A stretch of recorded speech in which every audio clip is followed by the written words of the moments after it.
오늘 본문 1절을 여러분들 읽어보시면요, 얼뜻 이해하기 힘든 말씀이 서론적으로 기록되어 있죠. 11장 1절인데 다 같이 한번 읽어보겠습니다. 너는 내 떡을 물 위에 던져라. 여러 날 후에 도로 찾으리라. 여기서 내 떡을 물 위에 던져라 그랬는데, 그 히브리어에 보면 레헴이라는데, 레헴은 우리가 쌀떡이 아니고 히브리 사람들은 빵을 먹죠. 그러니까 레헴, 내 빵을, 내 주식을, 내 식물을, 내 먹을 것을, 그것을 그냥 물이 아니고 여기에서 말하는 물은 흘러가는 강물입니다. 참 이상한 말씀이 여기 있죠. 너의 그 식물을 흘러가는 강물에다 던져라, 이렇게 얘기합니다. 이 식물이 여기서 지금 어떤 은유적인 의미를 가지고 있죠. 레헴. 여러분들, 식물이 뭘까요? 우리 먹고 밥도 먹고 다 먹는데요. 먼저 생명이죠. 먹지 않으면은 우리가 살 수 없죠. 우리 목사님도 남아공에 계셨는데, 저도 남아공에 우리 아내하고 몇 년 떨어져 있었는데 혼자 살다 보니까 배가 고프더라고요. 근데 막 배가 고플 때는 부인 생각도 안 나더라고요. 근데 그 우리 유학생들끼리 모여가지고 뭐 잔뜩 먹고 나면 그때서 아내 생각도 나고 뭐. 그러니까 이게 음식이 얼마나 금강산도 식구경이라고요. 식물, 내 생명을 강물에 던져라, 그런 의미도 될 수 있고요. 근데 더 중요한 게 또 하나 있는데요. 그 음식에 따라서 그 음식만큼 우리의 어떤 세계관이나 문화를 함축하고 반영하는 게 또 그런 요소도 없는 것 같아요. 이렇게 보면요, 먹는 그 스타일을 보면 그 문화를 알 수 있어요. 외국 사람들은, 서양 사람들은 밥을 어떻게 먹냐면은 가운데 접시를 하나 갖다 놓고 수저를 여러 개 갖다 놓죠. 포크, 나이프도 여러 가지, 스푼 쭉 갖다 놓고요. 차례대로 먹습니다. 맨 처음에 뭐 아프타이저가 이렇게 뭐 샐러드나 과일 조그만 게 오죠. 그럼 그것부터 첫 번째 수저 가까운 거를 딱 떠서 하나 먹습니다. 그 나가면은 두 번째 뭐 숲 같은 게 들어옵니다. 그러면 가까운 수저를 또 빼서 그 숲을 먹습니다. 숲이 나갑니다. 그러면 이제 메인 디쉬가 이렇게 뭐 스테이크나 뭐 고기나 이런 게 옵니다. 그럼 또 천천히 먹고요. 그게 나가면은 또 후식이 옵니다. 또 이렇게 먹죠. 이게 서양 사람들 먹는 방식이에요. 근데 우리 한국 사람은 어떻게 먹습니까? 쫙 깔아놓죠. 이렇게. 그래서 김치 하나 먹고 된장 하나 먹고 밥 하나, 이렇게 드시는 분 계세요? 계시면은 정신병원에 좀 가보셔야 됩니다. 우리 이렇게 보다가 얘라 비벼 먹자, 비벼 먹습니다. 우리 교회에서는 비벼요. 점심 이렇게 비비면은 그 다음에 막 서로 침을 튀기면서 너 죽고 나 살자 이러고 먹어요. 너도 죽으면 나도 죽어야 되고. 이게 우리는 농경 문화가 오래 발달되고요. 한반도에 우리가 이렇게 좀 따로 떨어져서 살면서 공동체 문화가 발전했습니다. 함께 먹고 함께 죽어야 되고, 그러니까 절대로 혼자 안 죽어요. 난 죽을 때 남도 같이 죽. 그게 우리 문화예요. 서양 사람들은 개인 문화예요. 그러니까 하나씩 자기 거를 챙겨서 논리적으로 헬레니즘의 그 세계관이 그 들어가 있어요. 여기서 너의 식물을 강물에 던지라는 것은 너의 생명과 너의 세계관과 너의 삶의 그 모든 스타일, 모든 것을 강물에 던지라는 겁니다. 왜 강물에 던지라 그랬을까요? 그죠? 여기서 식물을 은적으로 표현하는데, 그럼 또 강물은 무엇일까요? 이 구절을 우리가 좀 이해하기 위해서는 그 본문이 기록된 그 시대에 그 팔레스타인 지역에 내려오는 유사한 속담이 하나 있었습니다. 그것을 좀 알 필요가 있어요.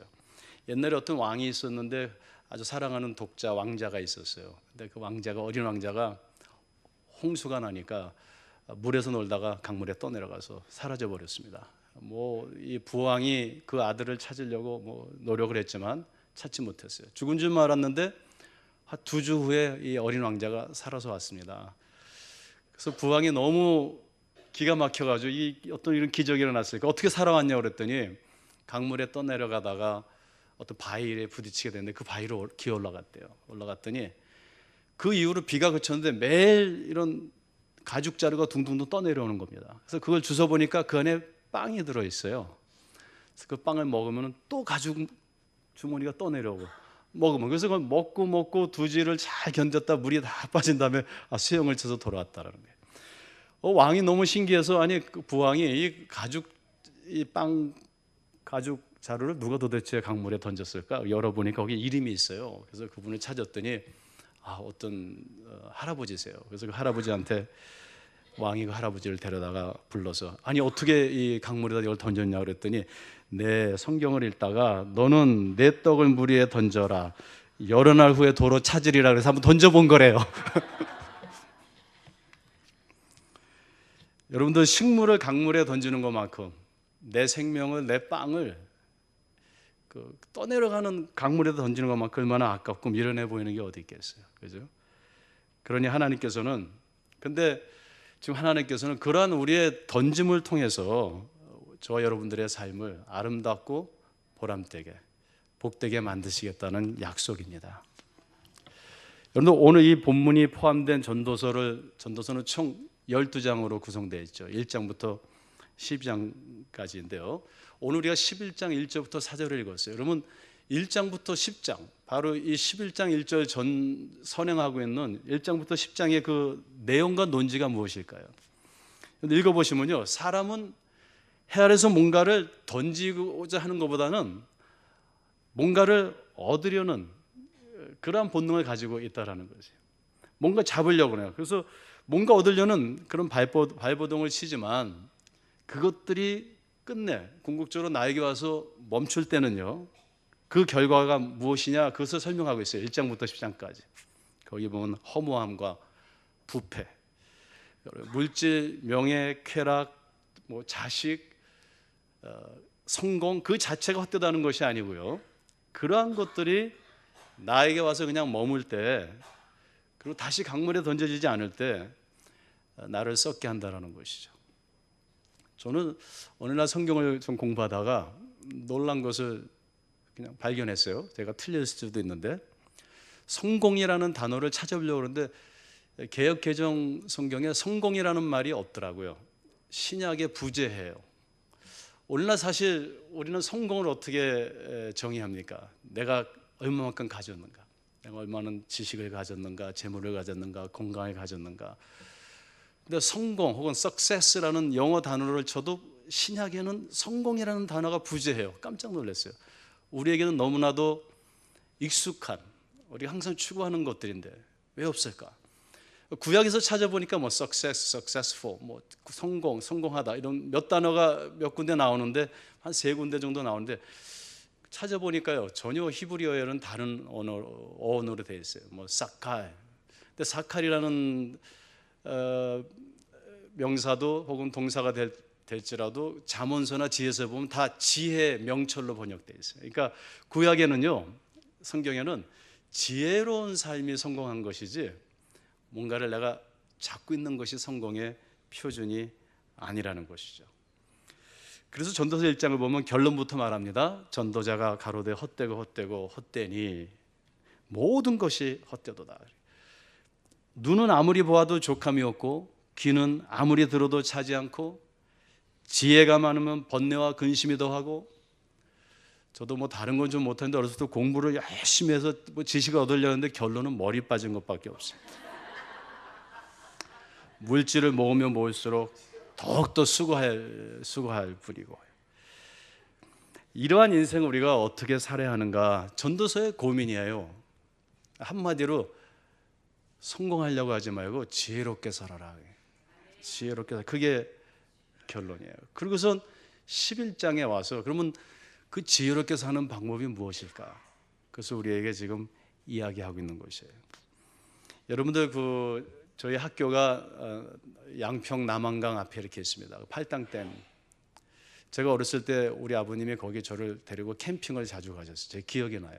물이 너무 깨끗했었어요. 제가 어렸을 때 가슴 배꼽 정도 물 차는 데 들어가 보면 발가락에 물고기가 보이고 제 기억에 자라도 있고 그랬었어요. 근데 지금은 그 팔당댐이 있어서 점점 물이 썩고 있어요. 10여 년 전만 해도 물이 쉽게 얼었는데 지금은 얼지도 않아요. 왜 그럴까요? 물이 흐르다가 멈춰서 그래요. 뭔가 물은 흘러가야 돼요. 그렇죠? 와서 나에게 멈추는 것들은 다 나를 썩게 하게 돼 있어요. 그죠? 썩게 돼 있죠. 그게 하나님께서 그런 원리를 만드신 것 같아요. 그래서 예수님께서 이렇게 말씀하셨죠. 마태복음 16장 25절에 보면 누구든지 제 목숨을 구원코자 하면 잃을 것이요, 누구든지 나를 위하여 제 목숨을 잃으면 찾으리라. 우리는 뭔가 잡으려고 하고 내 것으로 만들려고 하고 항상 자아 중심이죠.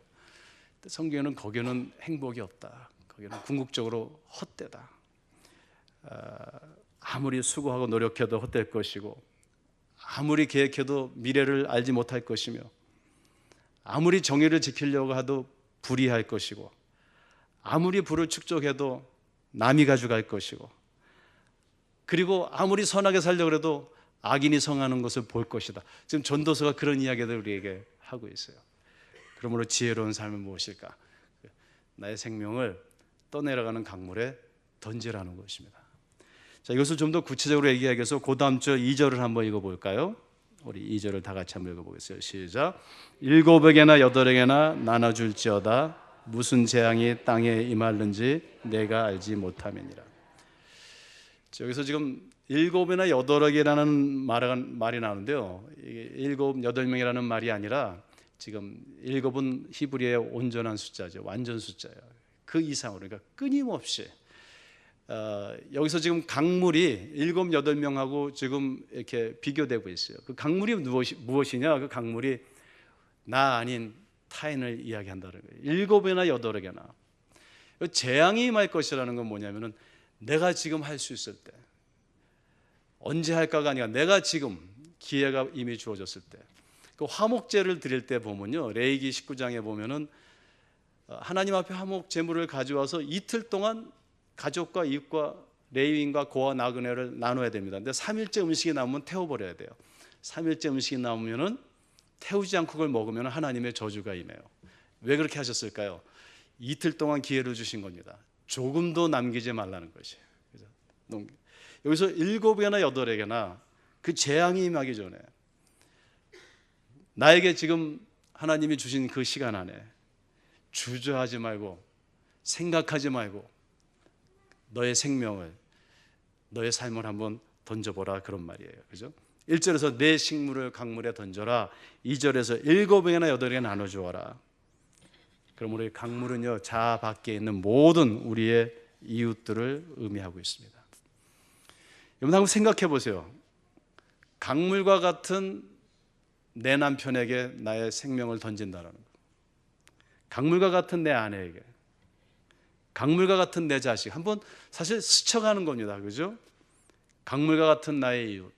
여러분 오늘 성교 헌신 예배를 들으시는데 정말 강물과 같은, 선교지는요 강물과 같은 곳이에요. 던져도 끝이에요. 그냥 던지는 것 그 자체. 근데 하나님은 던지는 그 자체를 귀하게 보신다라는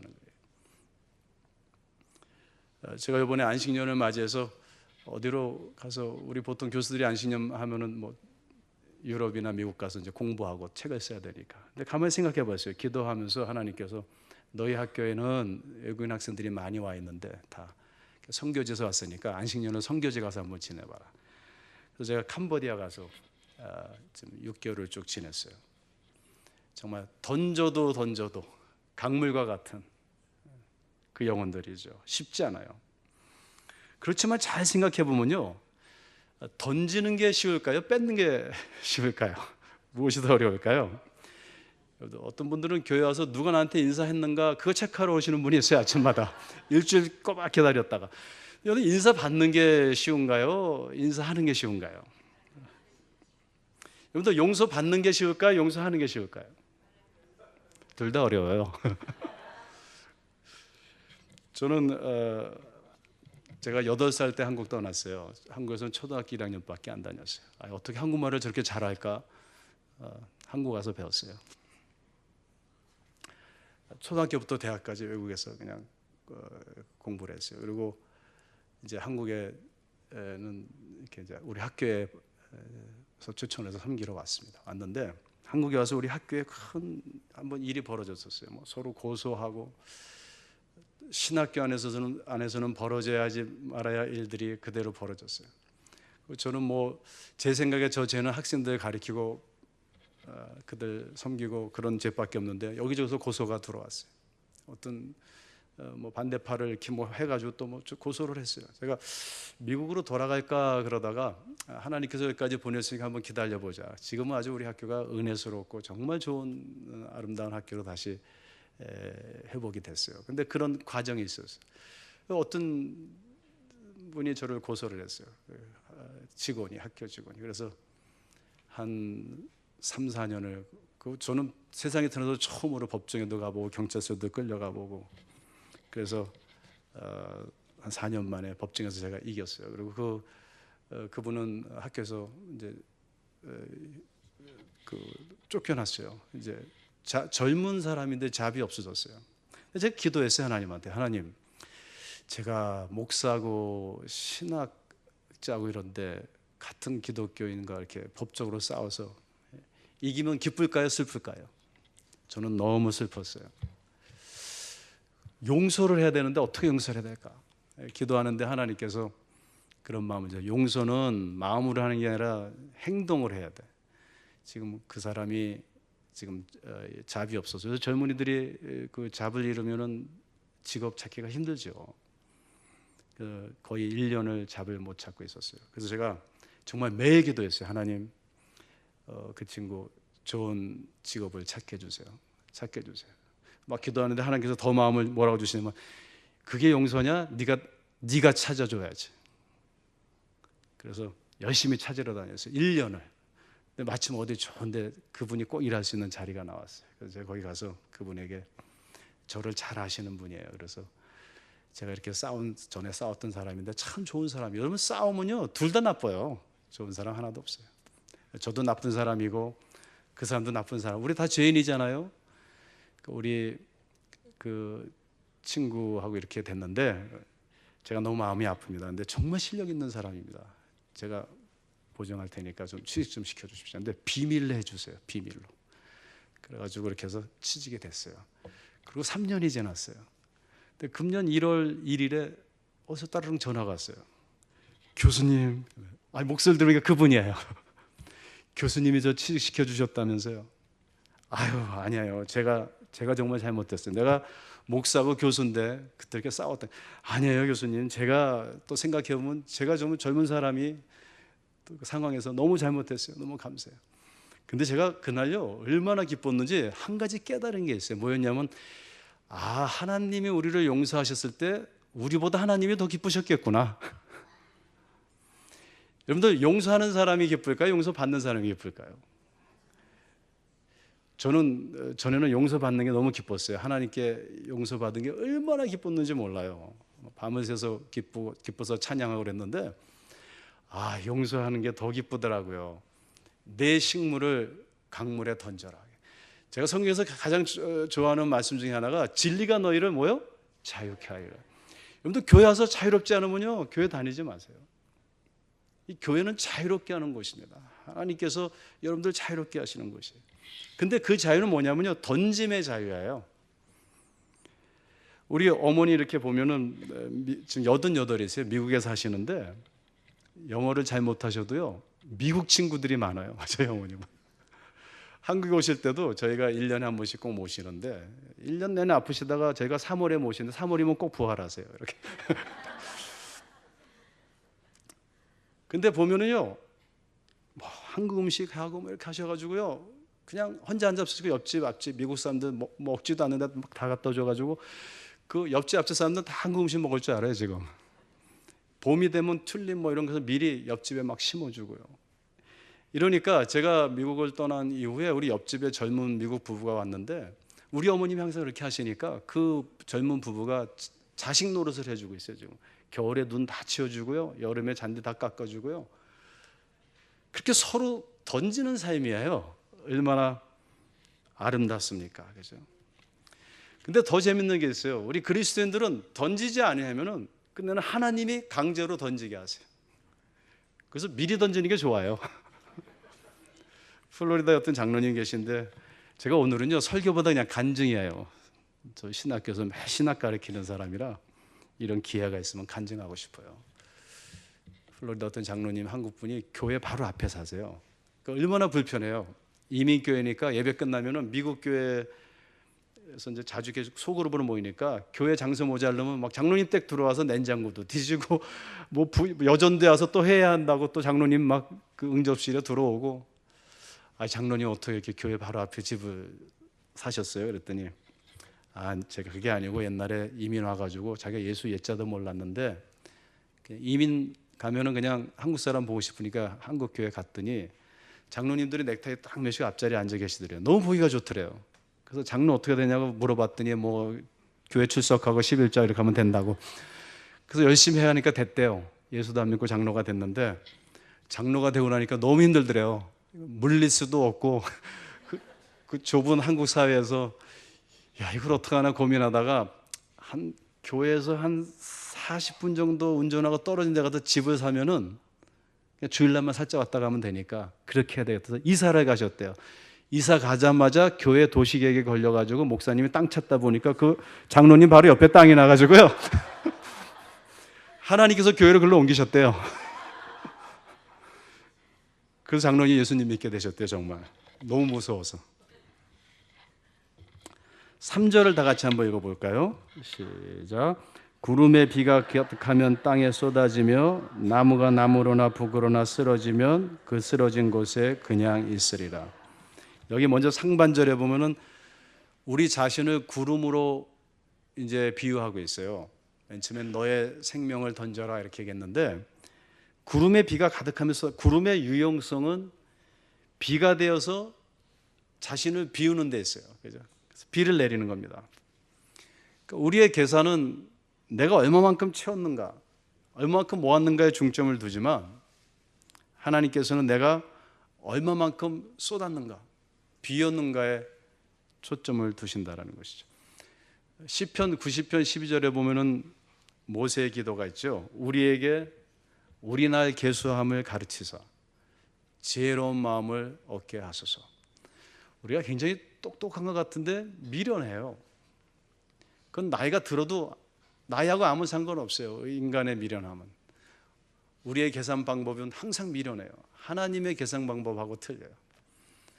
얼마만큼 던졌는가 보다는 얼마만큼 구름을 모으게 했는가, 여기에 우리는 초점을 두고 있어요. 항상 비우니까 이 세상이 보기에는 아무것도 가진 것 없는 것 같이 보일 수도 있어요, 잘못하면. 근데 하나님이 보실 때는 너무나도 많은 것들을 가지고 있는 것이죠. 바울 사도의 삶은 이렇게 자기의 생명을 강물에 던지는 삶이었다라고 우리가 볼 수 있죠. 그가 고린도후서 6장에서 이렇게 자기를 고백하죠. 우리는 무명한 자 같으나 유명한 자요, 죽은 자 같으나 보라 우리가 살았고, 징계를 받는 자 같으나 죽임을 당하지 아니하고, 근심하는 자 같으나 항상 기뻐하고, 가난한 자 같으나 많은 사람을 부유하게 하고, 아무것도 없는 자 같으나 모든 것을 가진 자로다. 이렇게 고백하고 있죠.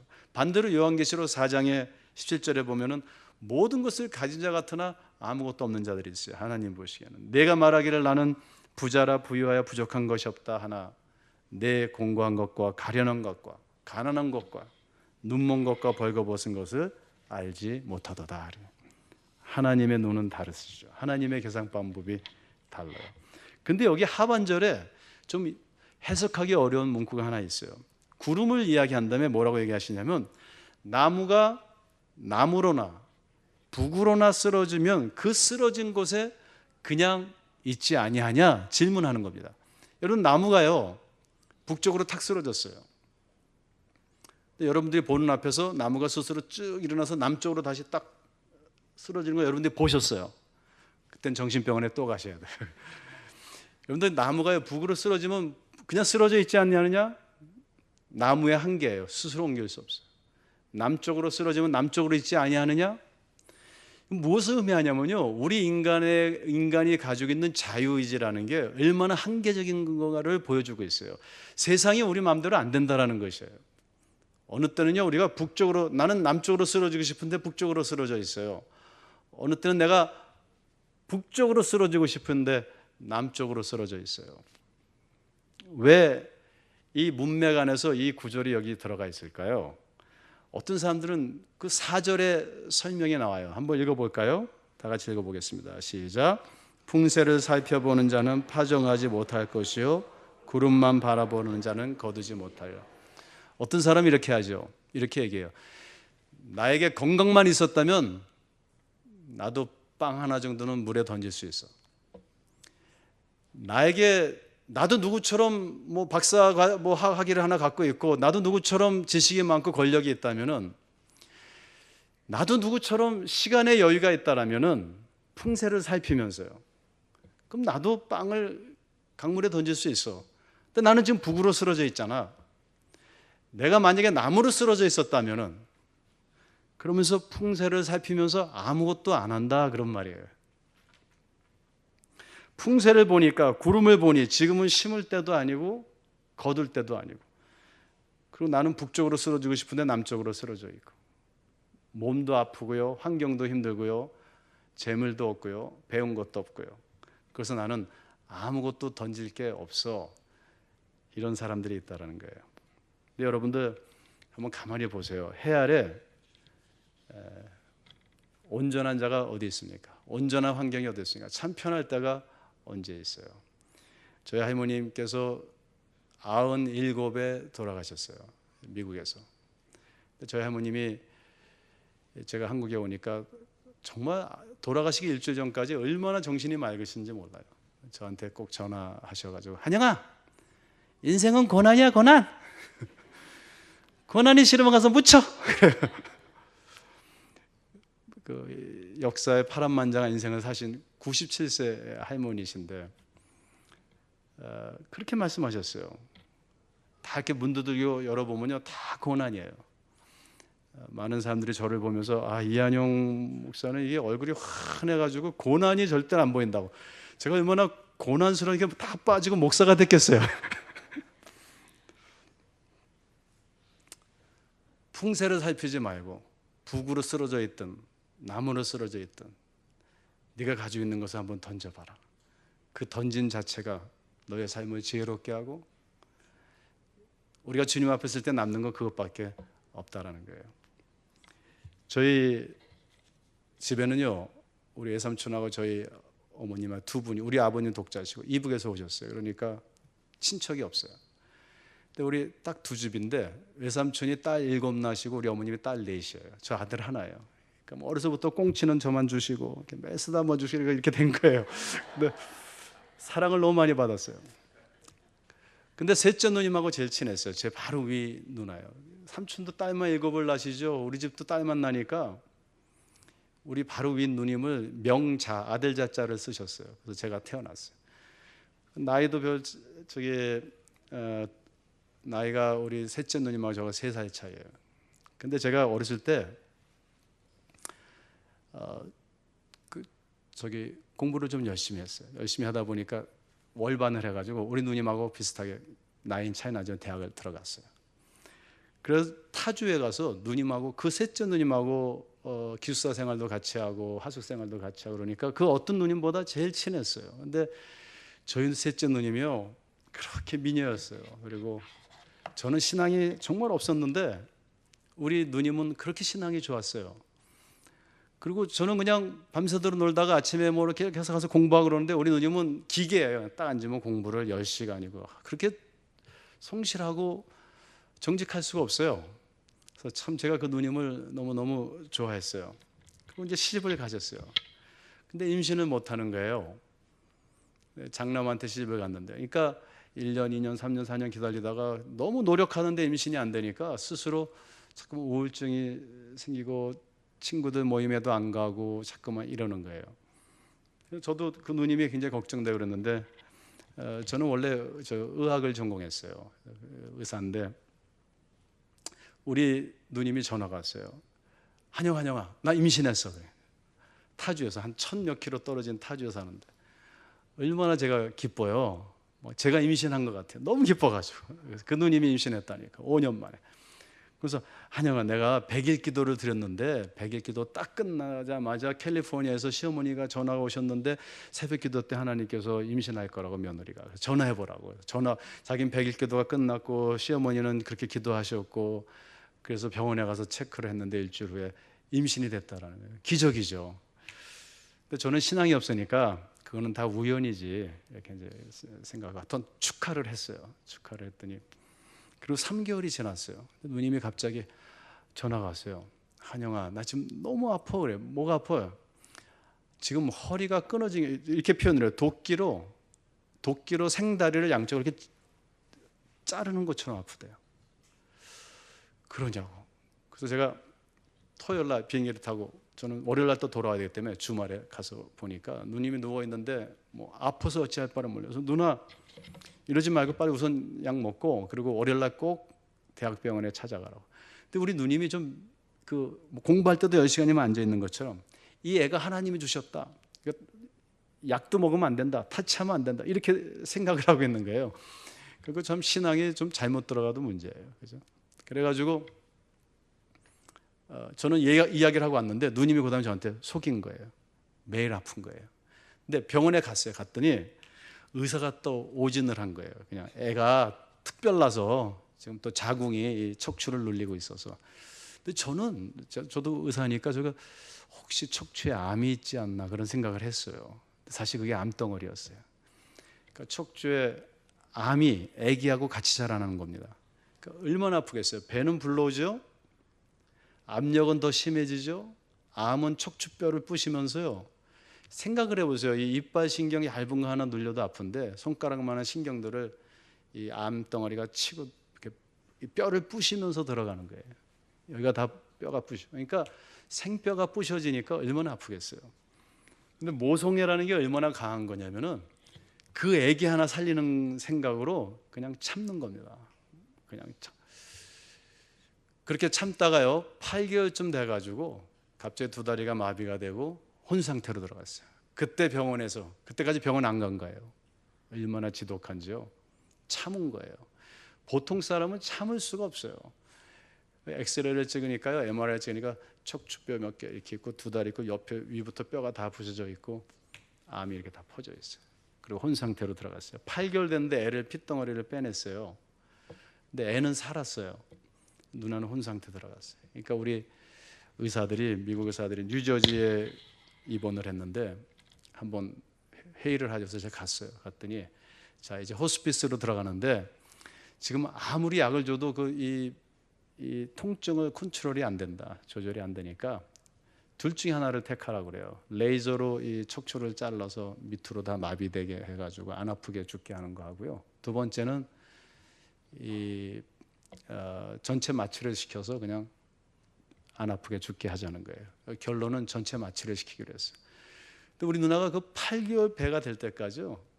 그냥 아프면 찬송하고 기도하고 까무러치면 자고 그랬던 거예요. 그건 인간이 아니죠. 모성애가 얼마나 강한 건지 모르겠어요. 그리고 그 애를 그렇게 했지만 본인은 혼 상태로 들어갔어요. 그래서 미국의 독립기념일이 7월 4일인데요. 7월 4일 마취하러 갔어요. 마취하러. 전체 마취. 근데 우리 아버님이 제 손을 잡고 저는 속으로 그랬죠. 하나님이 살아계시면 어쩜 이렇게 헛된 신앙으로 믿음으로 이렇게 해서 사람 죽이고 애기 죽이고 이렇게 하시나. 그 하나님에 대한 불만이 굉장히 많았어요. 근데 너무 급하니까 그렇게 기도했어요. 하나님 우리 누나 살려주면 제가 목사 되겠습니다. 그때 기도 잘못해가지고 이렇게 된 거예요. 기도 잘못하면 안 돼요. 그 아침에 마취를 하러 들어갔는데 우리 아버님이 제 손을 잡고 한영아 가서 누나 손 좀 한번 잡아줘. 마지막으로 기도해줘. 수술실에 이렇게 가족 들어가는 거 아니야 이거. 너 의사인데 마지막 내 소원 좀 들어줘. 그래서 마취사가 왔길래 우리 아버님이 이렇게 얘기한다니까 why not? 같이 하자고. 그래서 마취사고 저하고 간호원 2명하고 들어갔어요. 그래서 제가 마스크를 쓰고 이제 마취를 하려고 하는데 마취사가 우리 누님이 같이 눈을 뜨는 거예요. 그래서 제가 한국말로 누나 그랬더니 배고파 그래요. 그러니까 옆에 마취사가 What is she saying? 뭐라 그러냐서 She's saying she's hungry. 배고프다 그런다고. 그랬더니 배고프대? 배고프다는 사람은 마취하면 안락사지. 일단 내일로 미루자. 그래서 나와가지고 27년을 사신 거예요. 근데 여러분들 27년이요 정말 힘든 세월이었어요. 몇 년 전에 돌아가셨는데 여기 호수 살이 썩어 들어가고 그 죽진 않고요 27년 동안. 근데 의사가 뭐라고 그랬냐면요, 일주일이면 죽을 거라고 그랬어.